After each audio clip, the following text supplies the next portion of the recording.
People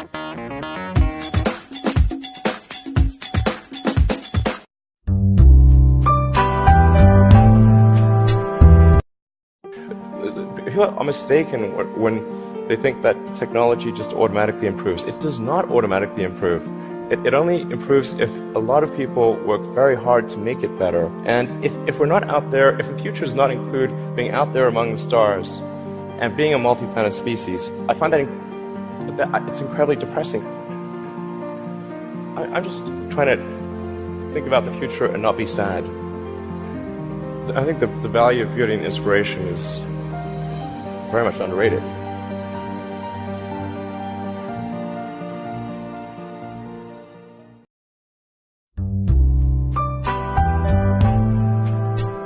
I'm going to give you some quick and dirty rules that every entrepreneur needs to be aware of. Number one, sales cures all. There's never been a company in the history of companies that's ever succeeded without sales.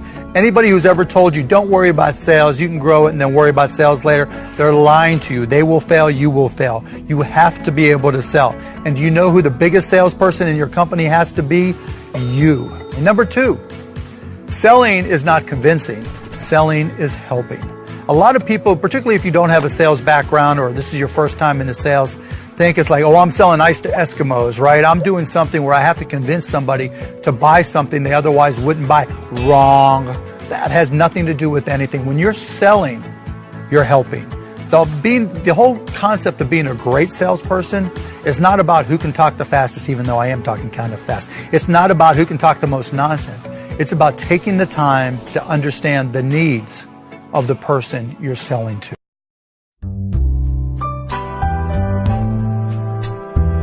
What would make a guy go 16, 17, 18 years with no evidence of success and keep doing it and convince people to give him money and keep going, working 7-day weeks?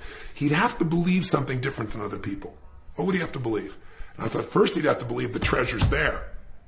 I didn't believe the treasure was in my business, so you didn't find it, right?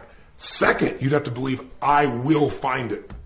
And third, to go that many years, you'd have to believe it's worth it. And I shifted those three beliefs in my business.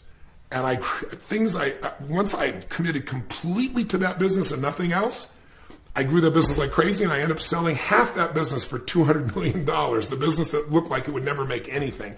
Oh, wow. When I did that, I said, now I'm a successful entrepreneur. Now I'll take on some other companies because I'm not BSing myself. I've really built it. This idea you're going to go build 9 companies, nice ego stroke, no way you can give them the focus that you need. Most people are always looking for what's easier, and it always looks easier. What you really want to do is maximize the business.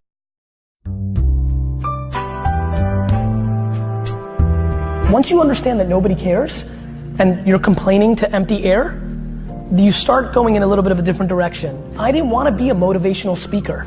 You know, I didn't like the part that made people rah-rah, but I feel more responsibility than ever as somebody who is happy and wants other people to be happy genuinely. The small minority of people that are mad and angry and hateful and dark are much louder than the big percentage of us that are happy and excited and feel great. And because of the way technology works, they are much louder than they've ever been before. And so I feel like as somebody who's got full of bright light and happiness, that I need to start getting louder about that as well, because that's the only way we're gonna combat it. If that's the thing that's gonna get the loudest clap so far from this conversation, that's what we need to be focusing on.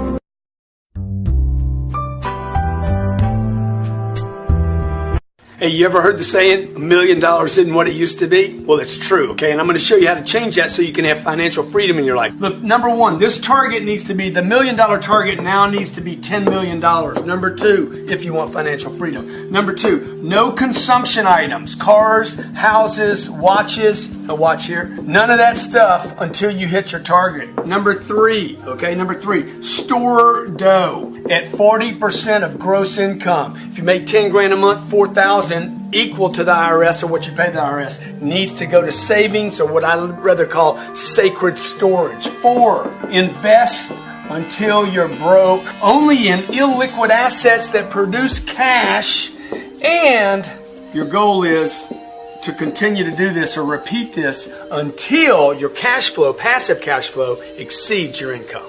Good luck. Repost it if you love it. Yeah.